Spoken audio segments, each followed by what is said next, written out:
Harry will depart London and head straight to Nigeria with his wife Meghan Markle for their unofficial tour. Why are some royal experts warning that this trip could actually backfire? I mean, this trip is interesting. It's an unofficial royal tour. They're not there on the behalf of the British government. They're there at the invitation of the Nigerian government. Some people think that this is a bit risky. You know, when you're not there on behalf of say, the British Home Office, you're kind of at the whims of your host.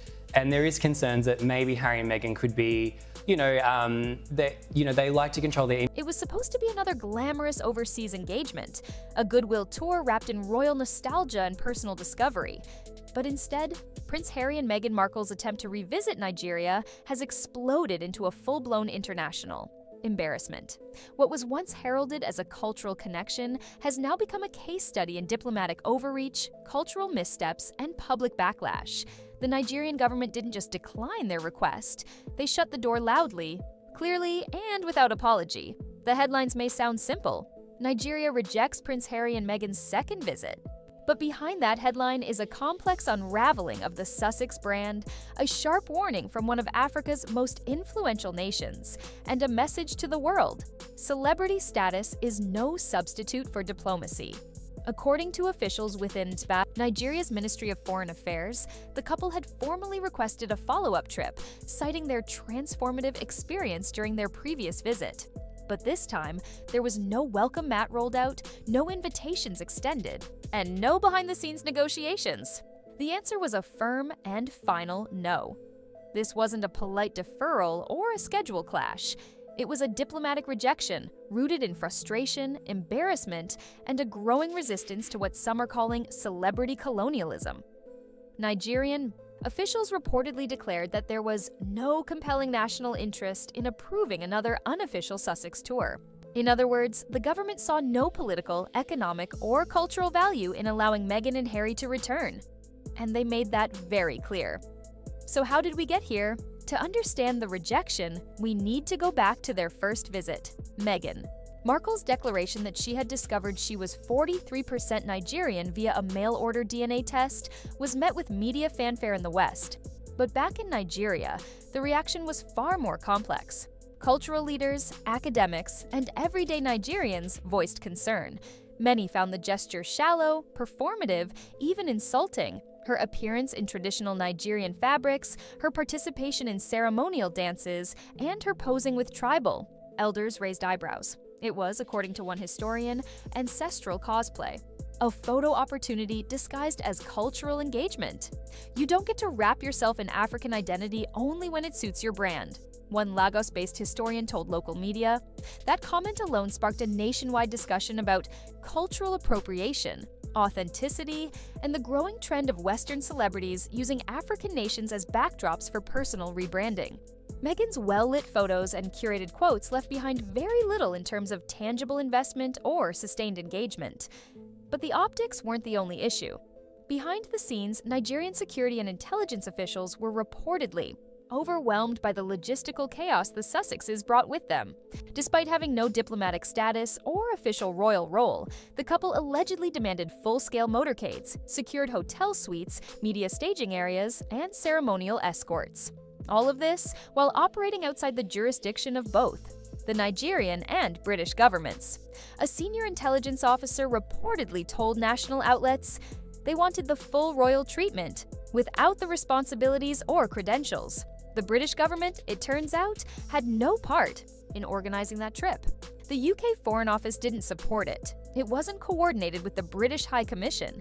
It was entirely freelance. And that made Nigerian officials nervous, because when two high-profile individuals show up acting like official envoys, when in fact they're not, things can spiral out of control fast. That's why when Meghan and Harry attempted to return, Nigeria said no, not again. And yet, it wasn't just Nigerian officials who raised red flags. Several prominent Nigerian royal families felt blindsided. They weren't consulted, they weren't invited, they weren't amused. One Yoruba royal aide accused the Sussexes of royal cherry-picking, selecting cooperative tribal leaders for staged meetings while ignoring centuries-old hierarchies and cultural protocols. In a country where tradition still matters, that kind of oversight isn't just rude, It's offensive. One royal insider described the entire spectacle as a mockery of true royal diplomacy. The couple, they argued, weren't engaging with Nigeria. They were performing, pretending to be regal without respecting the institutions that make royalty meaningful in the first place. As a result, several tribal coalitions formally petitioned the federal government, asking them to deny any future visits from the Sussexes unless they came through proper diplomatic channels. The government listened. This wasn't just a rejection, it was a repudiation. It was Nigeria asserting its sovereignty and cultural dignity in the face of what many viewed as a hollow celebrity tour. And perhaps more importantly, it signaled a shift, a turning point in how the world, especially African nations, responds to the Sussex brand. What once brought intrigue and admiration now sparks skepticism and fatigue. The global honeymoon is over, and the fallout? It's spreading. Fast. Behind the scenes, Netflix, once one of Harry and Meghan's strongest allies, quietly backed away.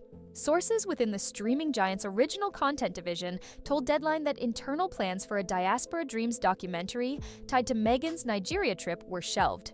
The risks were too high. Legal concerns about diplomatic misrepresentation, lack of government consent, and the growing PR backlash made it impossible to justify moving forward. It wasn't worth the brand damage, one executive said.